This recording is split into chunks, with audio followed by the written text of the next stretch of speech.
Hello friends, बहुत बहुत स्वागत करेंगे आपके अपने यूट्यूब चैनल जीडीएस के क्लासेस में। साथियों, वक्त हो चुका है आपके आरआरबी ग्रुप डी के लिए जो हमने बैच स्टार्ट किया था। आज आपका सेट नंबर 5 है ये, और इसमें काफ़ी ज़्यादा इंपॉर्टेंट आपको जीके के क्वेश्चंस मिलेंगे। खासकर इसमें साइंस से रिलेटेड भी काफ़ी क्वेश्चंस डाले गए हैं।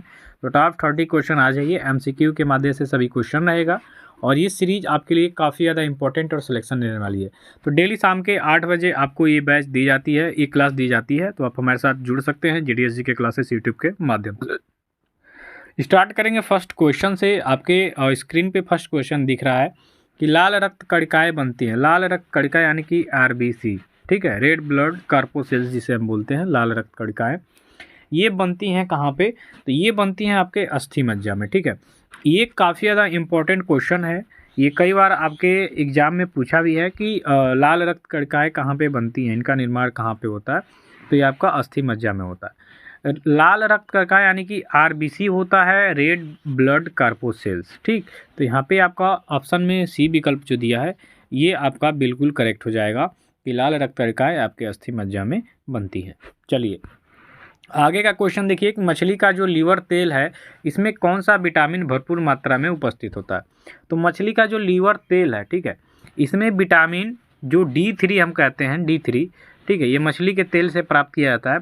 ये काफ़ी ज़्यादा इंपॉर्टेंट होता है आपके लिए, शरीर के लिए। तो मछली का तेल जो लीवर होता है, लीवर तेल होता है, इसमें आपका विटामिन डी यहाँ पे हम करेंगे, D3 नहीं दिया है तो डी को सही करेंगे कि मछली का जो लीवर तेल होता है इसमें आपका विटामिन D3 प्रचुर मात्रा में उपस्थित होता है। तो हम कह सकते हैं कि जो मछली का जो लीवर तेल है ये आपके विटामिन डी का भरपूर मात्रा में स्रोत है, ठीक है। तो आप यहाँ पे ऑप्शन नंबर 1 को सही करिएगा। चलिए अगला प्रश्न आपके सामने है कि किस तापमान पर सेंटीग्रेड और फ़ारेनहाइट पैमाने का मान समान हो जाता है, ठीक। तो समान की बात कर लेंगे कि तापमान सेंटीग्रेड और फ़ारेनहाइट का जो समान होता है किस पैमाने पे? तो ये आपके -40 डिग्री पे होता है। -40 डिग्री में क्या होता है कि जो आपका, ठीक है, सेंटीग्रेड है और फ़ारेनहाइट है, इन दोनों का मान होता है एक समान हो जाता है। किस पे? तो -40 डिग्री पर। ओके, चलिए आपका नेक्स्ट क्वेश्चन आएगा कि दांत से खून गिरना किस विटामिन की कमी के कारण होता है? तो हमारे दांत से जब खून गिरने लगता है तो ये चीज़ें आपके किस विटामिन की कमी के कारण होती हैं? तो जब हमारे शरीर में विटामिन सी, ठीक है, कमी होती है, या जो स्कर्वी रोग होता है ये विटामिन सी की कमी से होता है। और स्कर्वी रोग का मतलब होता है मसूड़ों से यानी कि दांतों से खून आना। तो दांत से खून गिरना अर्थात विटामिन सी हमारे शरीर में कहीं ना कहीं आवश्यक रूप से कम है। तो आप कह सकते हैं यहाँ पे आपका ऑप्शन नंबर बी करेक्ट हो जाएगा। यूरिया में किस तत्व की मात्रा अधिक होती है? अब यूरिया की बात करेंगे तो यूरिया में आप देखेंगे तो यूरिया में सर्वाधिक मात्रा होता है नाइट्रोजन का। आप देखेंगे जो हम खाद्य हो जाएगा, सॉरी, खाद का इस्तेमाल करते हैं उर्वरक शक्ति बढ़ाने में, तो जो यूरिया होता है उस पर लिखा होता है 46% बोरे पे, ठीक है, डीएपी पे लिखा होता है 46% नाइट्रोजन। तो यूरिया जो हम खाद के रूप में खेतों में इस्तेमाल करते हैं, ठीक है, उसमें यूरिया की मात्रा होती है 46%। इसको भी याद रखिएगा, ये आपके दैनिक जीवन में काम आने वाला है।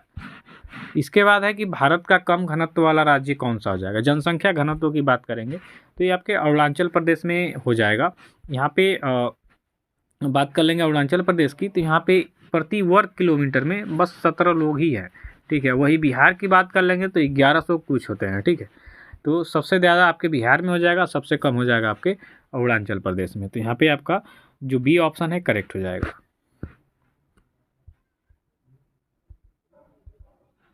इसके बाद चलिए नेक्स्ट क्वेश्चन करेंगे। उत्तर पूर्वी रेलवे का मुख्यालय आपको बताना है। तो उत्तर पूर्वी रेलवे यानी ER का मुख्यालय हो जाएगा आपका गोरखपुर में। तो यहाँ पे आपका ऑप्शन नंबर सी बिल्कुल करेक्ट हो जाएगा कि उत्तर पूर्व जो रेलवे है इसका मुख्यालय आपका कहाँ पे है? तो ये आपका गोरखपुर में है। अगला क्वेश्चन आप देखेंगे कि मांडू किस राज्य का प्रसिद्ध त्यौहार है? अब त्योहारों से भी क्वेश्चन आपके एग्जाम में पूछे जाते हैं। यहाँ पे पूछ रहा है मांडू किस राज्य का बहुत ही फेमस त्यौहार है? तो मांडू हो जाएगा म से मध्य प्रदेश। तो आप यहाँ पे मध्य प्रदेश को सही करेंगे कि जो मांडू त्यौहार है ये आपके मध्य प्रदेश का बहुत ही एक फेमस या प्रसिद्ध त्यौहार है, ठीक है। तो यहाँ पे आपका ऑप्शन नंबर डी बिल्कुल करेक्ट हो जाएगा। चलिए अगला क्वेश्चन है आपका चौसा का युद्ध कब लड़ा गया था? चौसा के युद्ध की बात करेंगे तो शेरशाह सूरी और हुमायूं के बीच में लड़ा गया था 1539 में। यहाँ पे आपका सी ऑप्शन करेक्ट हो जाएगा। बिहार का जो चौसा जगह है, जो चौसा आम आप खाते हैं, फेमस है वहीं से, तो 1539 में शेरशाह सूरी, ठीक है, शेरशाह सूरी और ये हुमायूं के बीच में लड़ा गया युद्ध था, जिसमें हुमायूं क्या हो गया कि हार गया था और शेरशाह सूरी की विजय हुई थी। तो यहाँ पे आपका सी ऑप्शन करेक्ट हो जाएगा। पानीपत का तीसरा युद्ध कब हुआ था? तो पानीपत के तीसरे युद्ध की बारे में बात करेंगे तो 1761 में हुआ था ये, ठीक है, 1761 में अहमद शाह अब्दाली, ठीक है, अब्दाली वर्सेस मराठा। तो इसमें क्या हुआ कि मराठा लोग हार गए थे और अहमद शाह अब्दाली क्या हुआ था, जीत गया था। तो 1761 में पानीपत का तीसरा युद्ध हुआ था। ऑप्शन नंबर बी करिएगा। इसके बाद है निम्नलिखित सूचियों में से किसके अंतर्गत शिक्षा आती है? तो शिक्षा आती है आपके समवर्ती सूची में। यहाँ पे हम कह सकते हैं डी ऑप्शन बिल्कुल करेक्ट हो जाएगा। इसके बाद है लोकटक झील आपके किस राज्य में स्थित है? तो लोकटक झील की अगर जो हम बारे में बात करते हैं साथियों, तो लोकटक झील आपका हो जाएगा मणिपुर में। ये काफ़ी फेमस झील भी है लोकटक झील, ठीक है, पूर्वोत्तर भारत का। तो यहाँ पे आप ऑप्शन नंबर सी को करेक्ट करेंगे कि लोकटक झील आपके मणिपुर में स्थित है, ठीक है। भारत का नेपोलियन किसे कहा जाता है? तो भारत के नेपोलियन के बारे में बात करेंगे तो भारत का नेपोलियन किसे कहा जाता है? ये भी इंपॉर्टेंट क्वेश्चन है साथियों, एग्जाम में आता है। ये कहा जाता है आपके समुद्रगुप्त को। यहाँ पे आपका ऑप्शन नंबर सी करेक्ट हो जाएगा। इसके बाद आप आगे बढ़ेंगे कि यूनेस्को का मुख्यालय कहाँ पर स्थित है? यूनेस्को का जो मुख्यालय है साथियों, ये आपको हो जाएगा पेरिस में। लंदन शहर का जो फ्रांस की राजधानी पेरिस जो है, यहीं पे आपके यूनेस्को का मुख्यालय है। इसके बाद जब आगे बढ़ेंगे तो आगे के क्वेश्चन में है कि भारत ने पहला क्रिकेट विश्व कप किस वर्ष जीता था? बात करेंगे ओडीआई वनडे वाला, ठीक है। वनडे क्रिकेट में जो सबसे पहला विश्व कप जीता गया था भारत द्वारा 1983 में, कपिल देव कप्तान थे, ठीक। उसके बाद दूसरा महेंद्र सिंह धोनी कप्तान थे 2011 में। तो इस समय इसको वर्ल्ड कप को जीता गया था। तो यहाँ पे आपका डी ऑप्शन करेक्ट हो जाएगा कि भारत ने डी कह रहे हैं, सी करेक्ट होगा 1983 में, कि भारत ने पहला क्रिकेट विश्व कप 1983 में जीता था। उसके बाद दूसरा जीता था 2011 में महेंद्र सिंह धोनी के कप्तानी में।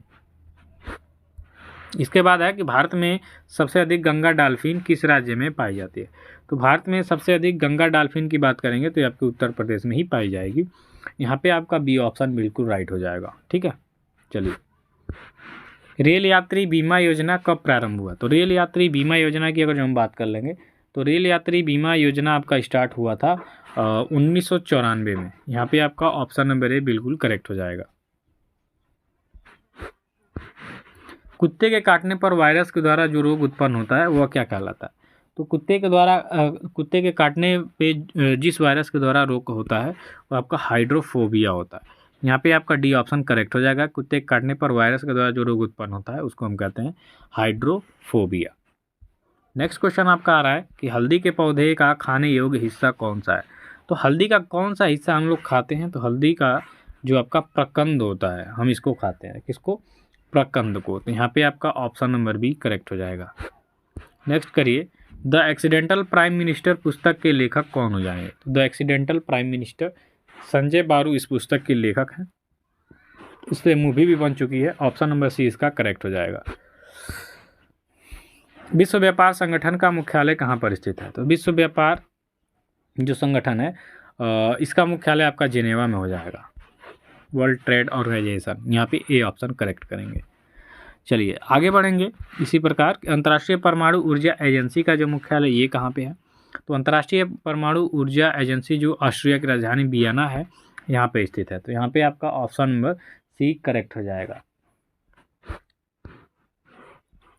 विश्व पुस्तक और कॉपीराइट दिवस कब मनाया जाता है? तो विश्व पुस्तक और कॉपीराइट दिवस इसकी बात करेंगे तो ये मनाया जाता है 23 अप्रैल को। यहाँ पे आपका ऑप्शन नंबर डी करेक्ट हो जाएगा कि विश्व पुस्तक और कॉपीराइट दिवस कब मनाया जाता है? 23 अप्रैल को।